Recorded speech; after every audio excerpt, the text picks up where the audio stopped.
Picture this, a three-story penthouse suspended in the Manhattan sky, every surface gleaming with 24-karat gold, crystal chandeliers cascading light across marble imported from the same Italian quarries that supplied Versailles, a private elevator ascending through floors numbered to suggest heights the building never actually reaches, and at the center of it all, a man who transformed his father's modest outerborough apartment empire into a global brand synonymous with wealth itself. Yet the story these golden walls whisper is far more complex than the glittering facade suggests, because behind every polished surface, beneath every marble floor, within every property bearing that famous name in brass letters, lies a tale of ambition so consuming it bent rules, displaced communities, exploited workers, and weaponized luxury as both shield and sword. And if you listen closely to the echoes in these grand atriums and ballrooms, if you trace the paper trail of valuations that inflated and deflated like tides responding to an unseen moon, if you follow the invisible hands that built these monuments to excess, you begin to understand that the Trump property empire is not merely a collection of buildings but a mirror reflecting America's own conflicted relationship with wealth, power, aspiration, and the price we're willing to pay for the illusion of grandeur. It begins not with Donald but with Fred, a Brooklyn and Queens developer who understood something fundamental about post-war America, that veterans returning home needed places to live, that government subsidies could be leveraged into private fortune, that respectability came from volume rather than flash, and he built an empire of middle-class apartments, 27,000 units across the outer boroughs. Properties with addresses that would never make anyone's heart race but rents that arrived with clockwork regularity, and he taught his second son, the ambitious one who always wanted to be in Manhattan, that real estate was about leverage, about using other people's money, about cultivating the right connections with politicians and bankers, about understanding that buildings were assets to be monetized rather than homes to be cherished, and by 1968, Fred had brought his 22-year-old son Donald into the family business full-time, watching as the young man chafed against the unglamorous nature of apartment management, maintenance calls and tenant complaints. The boy wanted glitter not grit, he wanted his name on buildings that mattered, on skylines rather than street corners, and by 1971, Donald had effectively taken control, moving the company headquarters from Brooklyn to Manhattan, a symbolic relocation that announced his intentions to leave behind his father's world of practical middle-class housing for something far more intoxicating, luxury real estate as personal brand, as monument, as validation. The transformation began with the Commodore Hotel, a decrepit 40-year-old property next to Grand Central Terminal that Donald, at 29 years old, convinced the city to give him unprecedented tax abatements for, arguing that transforming this symbol of New York's 1970s decay into the Grand Hyatt would signal the city's renaissance. And he was right about the symbolism, even if the $360 million in tax breaks over 40 years would cost the city far more than the benefit it received, but the Grand Hyatt opened in 1980 with its reflective glass facade and became the template for everything that followed: use public incentives to build private wealth, cultivate relationships with politicians and financial institutions, hire the best architects and designers, market relentlessly, and above all, make sure everyone knew whose vision created this transformation. But the Grand Hyatt was merely prologue to what would become Trump's signature achievement and personal residence for 36 years, Trump Tower. In 1979, when Donald acquired the Bonwit Teller building at 721 Fifth Avenue for $10 million, he was purchasing more than real estate. He was buying into the mythology of Manhattan's most exclusive shopping corridor, the land where Tiffany's stood as a shrine to luxury, and he envisioned a building that would epitomize his emerging brand, a mixed-use tower of brass and glass and pink marble that would house luxury retail, office space, and residential condominiums where the world's wealthy would pay premium prices for the privilege of a Trump address. But the construction of Trump Tower would reveal patterns that would define his entire property empire: the destruction of historically significant Art Deco sculptures from the Bonwit Teller facade that he had promised to donate to the Metropolitan Museum of Art, claiming later that saving them would have cost too much and delayed construction, when architectural historians mourned the loss of irreplaceable 1920s limestone reliefs. Trump dismissed their concerns as elitist hand-wringing, the employment of approximately 200 undocumented Polish workers to demolish the old building, men who worked 12-hour shifts without hard hats, gloves, or masks in an asbestos-filled environment, paid as little as $4 an hour when union rates were 5 times that, workers who would later testify they were threatened with deportation if they complained, resulting in a lawsuit that would drag on for years before Trump finally settled for over $1 million while never admitting wrongdoing, the manipulation of zoning laws that allowed him to add extra floors by promising public space that would theoretically be accessible to all New Yorkers but in practice was often subtly discouraged, with benches removed and replaced with merchandise counters until the city finally fined him and forced compliance decades later, and most tellingly, the inflation of floor numbers themselves, claiming the building had 68 floors when it actually had 58, a deception that began Trump's lifelong pattern of creative accounting and valuation manipulation, because if you could convince luxury condo buyers they lived on the 66th floor when they actually lived on the 56th, what else might you convince people to believe? The tower opened in stages throughout 1983, with Trump and his first wife Ivana taking residence in a triplex penthouse that occupied the top 3 floors, and if you wanted to understand Donald Trump's aesthetic vision and psychological relationship with wealth, this apartment provided the Rosetta Stone, designed by Angelo Dongia in a style that evoked Louis XIV's Versailles. Every visible surface featured marble, gold, or mirror, the ceilings were painted with cherubs and classical scenes. Crystal chandeliers dangled like frozen waterfalls, even the door handles and faucets were plated in 24-karat gold. The effect was simultaneously breathtaking and overwhelming, opulent and oppressive, beautiful and gaudy. It was wealth as armor, luxury as validation, taste as conquest, and most revealingly, it was a permanent exhibition space, because Trump regularly gave tours to journalists, allowing cameras to document this private realm, understanding that the value of his brand depended on people seeing, envying, and aspiring to this level of excess. The apartment wasn't truly private, it was another form of marketing, a stage set where the character of Donald Trump the billionaire could perform for an audience that both mocked and admired him.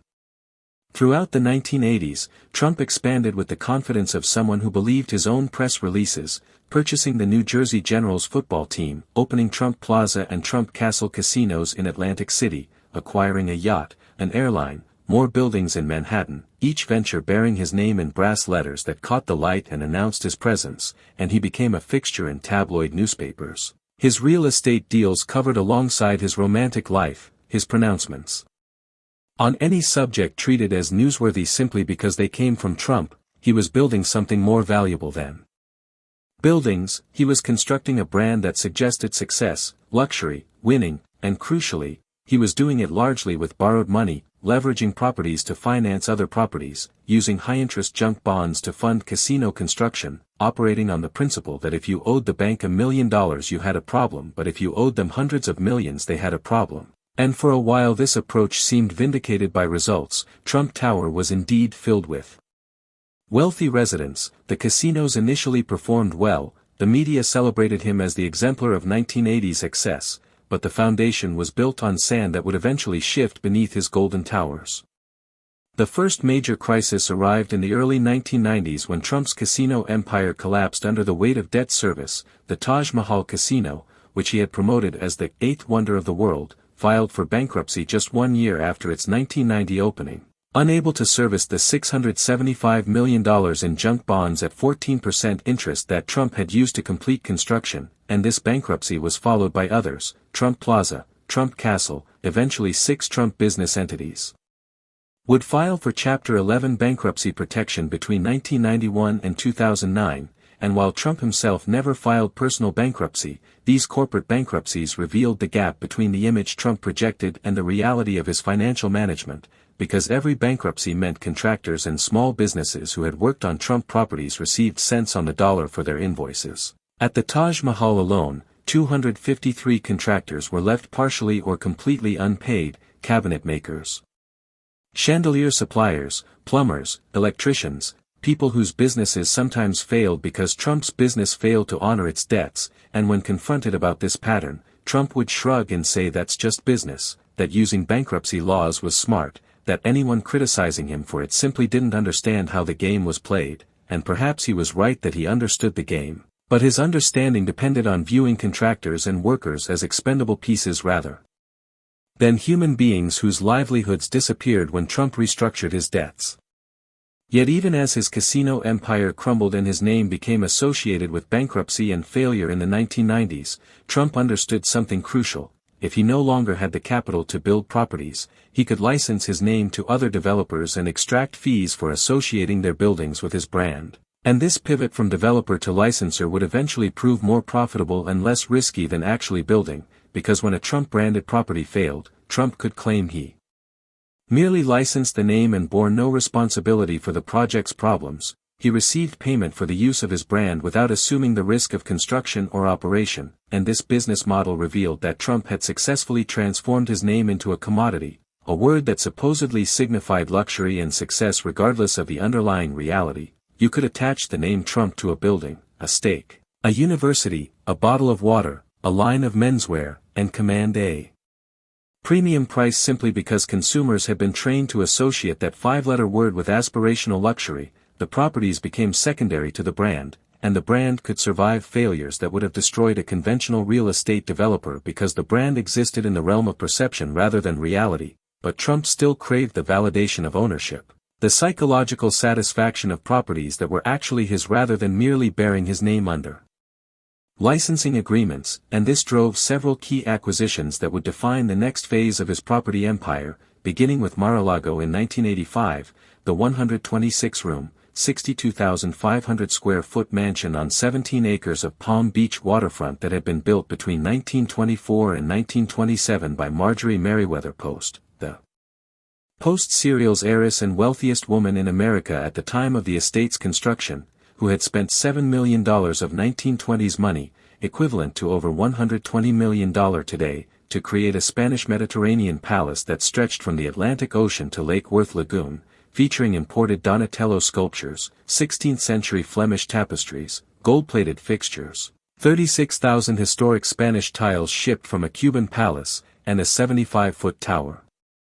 Containing guest bedrooms, the estate was Post's winter retreat where she hosted elaborate parties, costume balls, and society gatherings until her death in 1973, when she bequeathed it to the federal government hoping it would serve as a winter White House. But the government quickly discovered that maintaining Mar-a-Lago was prohibitively expensive, requiring $1 million per year just for upkeep, and security concerns made it impractical as a presidential retreat, so in 1980 the property was returned to the Post Foundation and listed for sale at $20 million, and several potential buyers examined the property but balked at the maintenance costs and the challenge of finding any use that could justify the investment, and the estate was actually approved for demolition when Trump made his move, first purchasing the beach frontage between Mar-a-Lago and the ocean for $2 million and threatening to build a house that would block the estate's ocean views, a classic Trump negotiating tactic that demonstrated he had learned his father's lessons about leverage, and when this threat made other potential buyers disappear, Trump acquired Mar-a-Lago itself for just $7 million, less than half the asking price. A deal that proved Trump's negotiating acumen even as it revealed his willingness to use hardball tactics that destroyed value for others to create advantage for himself.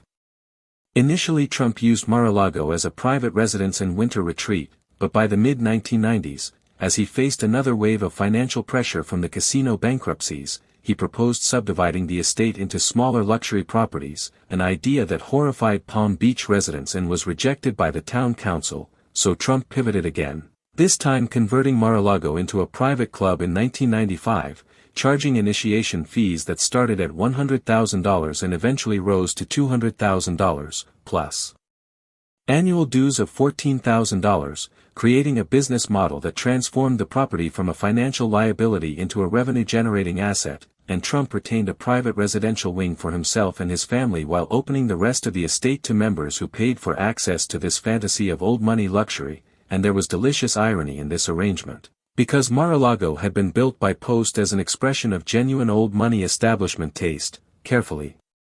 curated art and antiques collected over decades, but now it was being operated as a club where new money members paid Trump for the illusion of belonging to that establishment world, membership as commodity, history as theater, tradition as theme park. And Trump himself became the greatest beneficiary of this transformation when he became president in 2017 and began using Mar-a-Lago as his winter White House, conducting government business in full view of paying club members, hosting foreign leaders in the estate's gold-appointed rooms, creating a situation where wealthy individuals could pay Trump's private business for proximity to the President of the United States, and when critics pointed out the obvious conflicts of interest, Trump dismissed their concerns with the same logic he had always employed. Winners understand that personal interest and public responsibility are not in conflict but are actually the same thing, because what's good for Trump is good for America, or so the logic went. Meanwhile, back in New York, Trump continued acquiring properties that would become crucial to his empire and identity, most significantly purchasing a 213-acre estate in Bedford, New York in 1995 for $7.5 million, and Gilded Age mansion called Seven Springs that had been built in 1919 by Eugene Meyer, the financier who would later purchase the Washington Post. The estate featured a 50,000-square-foot mansion with 60 rooms and 15 bedrooms, 3 swimming pools, carriage houses, and spectacular grounds surrounded by nature preserves, and Trump initially envisioned developing the property as a golf course or residential community. But when those plans failed to materialize, he instead took a different approach, placing a conservation easement on 158 acres of the property that prevented any development in exchange for a $21.1 million tax deduction in 2015, a deduction that would later become central to investigations into whether Trump had overvalued his properties for tax benefit while simultaneously undervaluing them for tax assessment purposes, because the conservation easement was based on an appraisal that valued the full Seven Springs property at $56.5 million,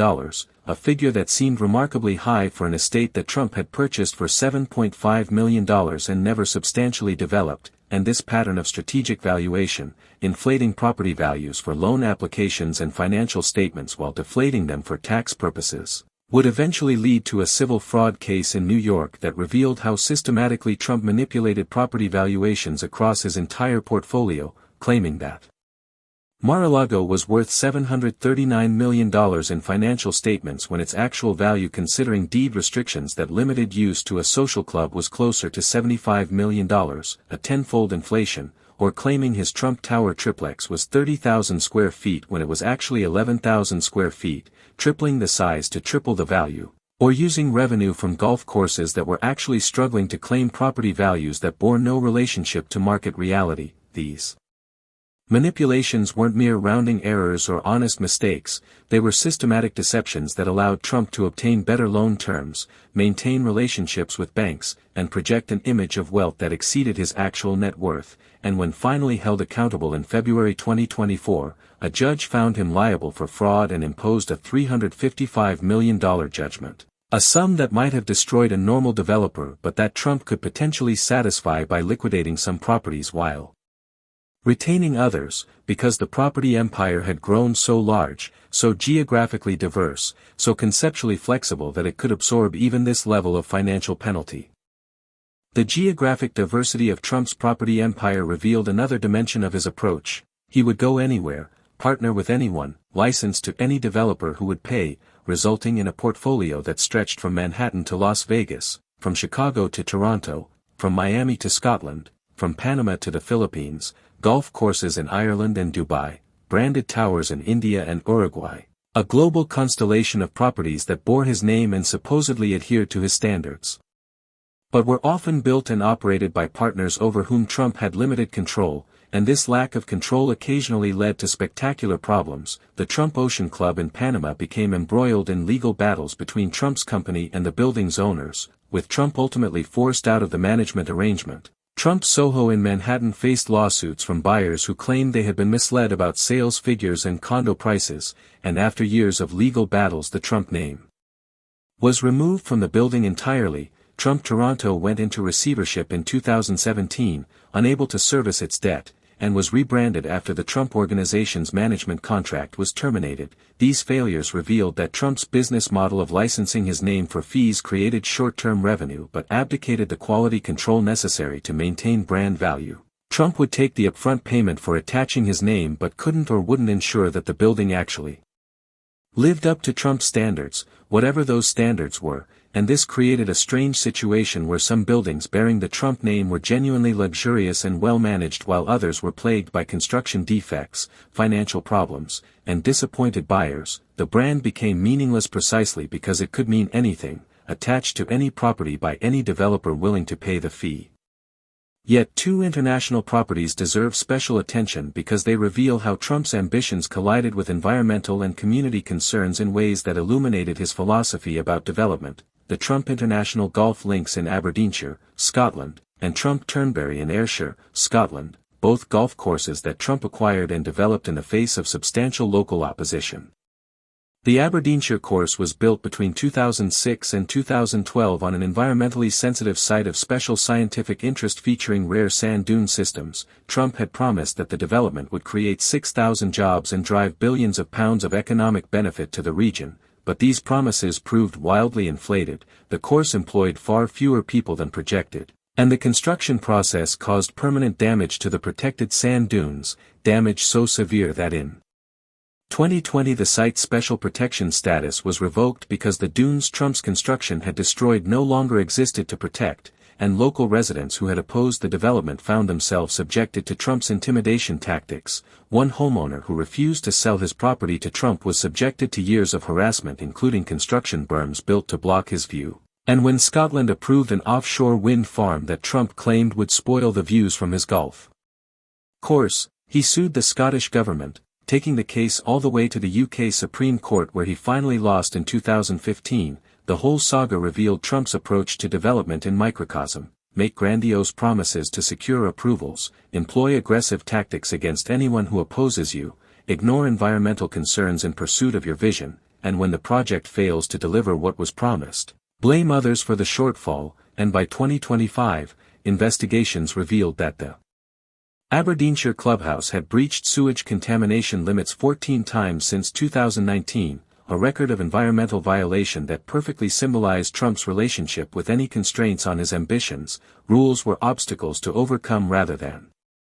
guidelines to follow, and if following rules made a project more expensive or difficult, well, perhaps those rules were stupid and shouldn't exist. But if we trace the thread back to where all this truly began, to the invisible hands and hidden costs that made these golden towers possible, we find stories that Trump's brand carefully obscured. The 200 undocumented Polish workers who demolished the Bonwit Teller building to make way for Trump Tower, working without safety equipment in an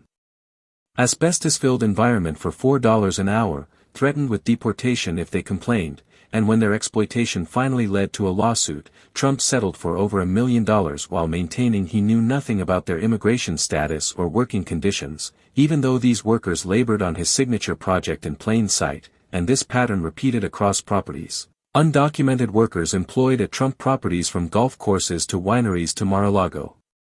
itself, because while Trump built his political brand on opposition to illegal immigration, his businesses regularly employed undocumented workers. When doing so reduced costs and increased profits. The hypocrisy was stunning but also revealing, because it demonstrated that Trump's actual philosophy was not about borders or laws or principles but about advantage, about using whatever means necessary to reduce costs and increase revenue, and if that meant employing the very people his political rhetoric demonized, well, that was just smart business. The maintenance staff, housekeepers, landscapers, kitchen workers, and construction crews who actually made Trump properties function remained carefully invisible, their wages kept low, their working conditions often substandard, their complaints ignored or met with threats, because the fantasy that Trump properties sold depended on erasing the human labor required to create and maintain that fantasy. Guests at Mar-a-Lago saw gleaming marble and gold fixtures, not the housekeepers who cleaned those fixtures. Diners at Trump Tower restaurants saw elegant presentations, not the kitchen staff working long shifts for modest pay. Residents in Trump-branded condos saw luxury amenities, not the building maintenance workers who kept those amenities functional. And this erasure was essential to the brand, because acknowledging the labor would break the spell, would force recognition that luxury is not magic but human effort, that golden towers do not rise through individual genius but through the coordinated work of thousands of people, most of whom will never see their names on anything they build. And what of the property's relationship to their communities, the impact of these towers on neighborhoods and cities? Trump Tower transformed Fifth Avenue and helped cement Midtown Manhattan's status as a luxury shopping destination, but it also contributed to a broader pattern of development that priced out middle-class residents and small businesses, turning neighborhoods into showcases for wealth rather than communities where diverse economic classes could coexist. His casino ventures in Atlantic City promised urban renaissance but delivered bankruptcy and broken promises, leaving the city worse off than before Trump arrived. His golf courses in Scotland damaged protected environments while employing far fewer people than projected. His Washington, D.C. hotel in the old post office building became a magnet for political favor seekers who spent money at Trump's business while seeking presidential access, creating a system of soft corruption where patronage masqueraded as hospitality. And across his portfolio, Trump properties functioned as vehicles for wealth extraction rather than community benefit. They took more than they gave, promised more than they delivered, and when problems arose, Trump's pattern was consistent: blame others, claim victim status, threaten litigation, and move on to the next project. The transformation of Trump properties from private residences to political power centers reached its apex during Trump's presidency, when Mar-a-Lago became the winter White House, hosting foreign leaders like Japan's Shinzo Abe and China's Xi Jinping, and when Trump Tower served as the campaign headquarters and transition office, and when the Trump International Hotel in Washington, D.C. became the preferred accommodation for Republican politicians and foreign diplomats who understood that spending money at Trump's business might be noticed and rewarded. These properties stopped being merely real estate investments and became instruments of political power, places where access could be purchased, where influence could be cultivated, where the line between Trump's personal business interests and presidential responsibilities dissolved completely. And while conflicts of interest laws and the emoluments clause of the Constitution theoretically prohibited this kind of arrangement, Trump simply ignored those constraints, insisting that his businesses were separate from his presidency even as he promoted them from the presidential podium and directed government events to Trump properties, and his supporters largely accepted this arrangement, seeing no problem with a president profiting from his office, because in their view Trump was already rich so he must not need the money, and besides, he was donating his presidential salary, an annual $400,000 gesture that distracted from the millions his businesses were collecting from people seeking presidential favor. But perhaps the most revealing property in Trump's entire empire was never actually built: the proposed second Trump Tower on Manhattan's East Side that would have been even taller and more luxurious than the first, a project Trump promoted in the 1990s and again in the 2000s but never brought to fruition, because the proposed tower exposed the limits of Trump's actual development capability. He could acquire properties, he could promote projects, he could license his name, but actually assembling financing, securing permissions, coordinating construction, and bringing a project to completion required skills and patience that Trump increasingly lacked or could no longer access. The banking community had learned to be wary of Trump after the casino bankruptcies. His reputation for not paying contractors made it harder to assemble reliable construction teams, and his tendency to overpromise and underdeliver meant that partners approached Trump projects with skepticism. So the second Trump Tower remained a rendering on paper, a fantasy that could be promoted but never realized, and in some ways this unbuilt tower is the most perfect Trump property of all, because it proves that for Trump, the image was always more important than the reality, the announcement more valuable than the completion, the brand more crucial than the building. Today in 2025, as we survey the Trump property empire, we see a collection of buildings spread across multiple continents, some owned, some managed, some merely licensed, some succeeding, some failing, some being seized by creditors or caught up in fraud judgments, a portfolio that resists simple evaluation because it was never designed for simple evaluation. It was designed to project success regardless of underlying performance, to inflate values when selling or seeking loans, to deflate them when paying taxes, to extract fees at every transaction while limiting liability when things went wrong. It is an empire built on leverage in every sense of that word: financial leverage using borrowed money to maximize returns, legal leverage using bankruptcy and litigation to shift costs to others, political leverage using connections to secure favorable treatment, and psychological leverage using brand association to command premium prices. And what connects all these properties, from the gold-plated penthouse at Trump Tower to the sprawling grounds of Seven Springs to the controversial golf courses in Scotland to the palatial rooms of Mar-a-Lago, is a vision of luxury not as refinement or elegance or taste but as excess, as accumulation, as display, luxury as competition rather than appreciation, as winning rather than living, as validation rather than enjoyment. Every surface must gleam, every room must impress, every fixture must announce its expense. Because the point of Trump luxury is not comfort but demonstration, not satisfaction but conquest. And if we pull back further still and ask what these properties ultimately represent, what they tell us about the man who built them and the culture that celebrated him for building them, we arrive at uncomfortable truths about American capitalism's relationship with wealth, because Trump's property empire succeeded not despite its contradictions but because of them. The combination of genuine building skill with systematic fraud, legitimate business instincts with routine exploitation,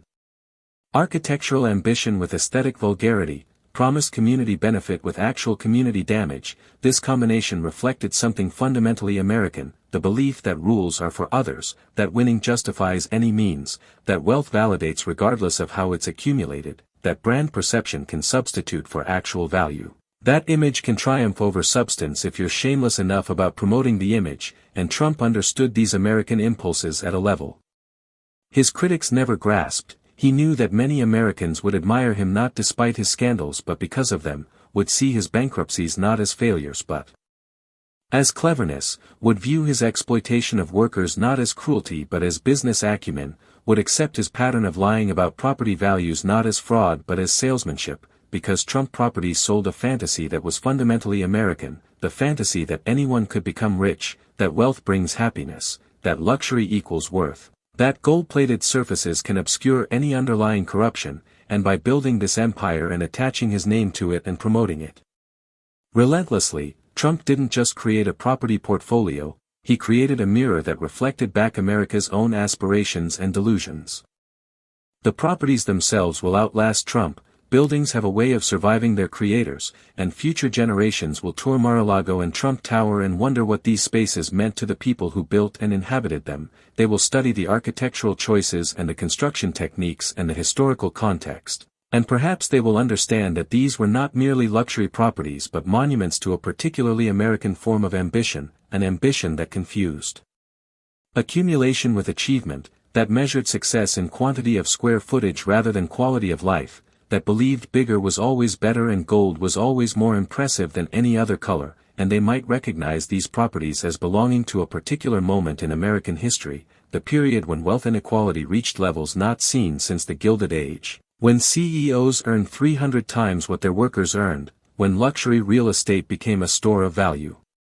for international oligarchs rather than homes for people who actually lived in cities, when buildings were valued more for their ability to appreciate than their ability to house, when everything including housing itself became financialized, commodified, abstracted into investment vehicles rather than treated as fundamental human needs. Trump properties exemplified all these trends. They were always investments rather than homes, commodities rather than communities, brands rather than buildings, and they depended on an army of invisible workers whose labor was systematically undervalued and whose humanity was carefully erased so that wealthy buyers and guests could enjoy their luxury without confronting the inequality that made that luxury possible. But the story doesn't end with buildings, because Trump's property empire has already transformed into something new. Something that reveals where this kind of wealth and ambition ultimately leads. Now the properties serve less as real estate investments and more as venues for political power, as stages for rallies and fundraisers, as meeting places for a movement that sees Trump himself as the ultimate property, the human brand more valuable than any tower, and Mar-a-Lago has become a kind of court where supplicants seek audience, where loyalty is demonstrated through payments to Trump's businesses, where the future of American politics is negotiated over dinner in gold-appointed rooms while Trump holds forth at the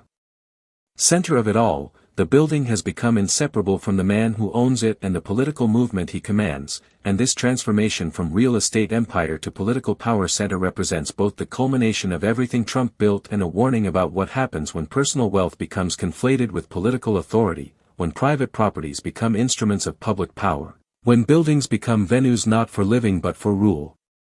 And so we return to where we began, to that gold-plated penthouse suspended above Manhattan, those 3 floors of mirrors and marble where Trump crafted the image of himself as billionaire genius, as master builder, as winner, and we understand now that those rooms were never meant to be a home but rather a set, A permanent exhibition space where Trump could perform the role of wealthy success for audiences who simultaneously mocked his taste and envied his possessions, and that performance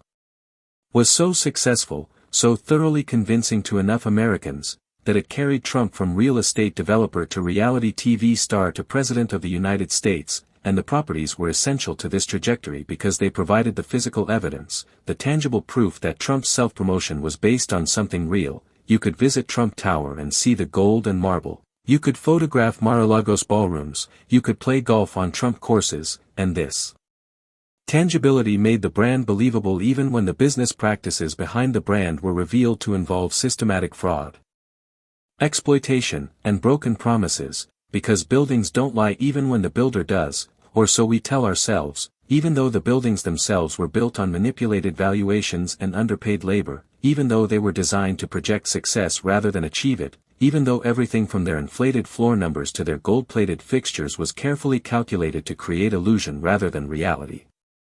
These properties, these golden towers and palatial estates, these monuments to one man's consuming ambition, they ask us to consider what we actually value, what we're willing to sacrifice for luxury, what kind of society we want to create, because if we accept Trump's vision of luxury as excess and display, if we celebrate his property empire despite its foundation of exploitation and fraud, if we allow buildings to be valued primarily for their ability to appreciate rather than their ability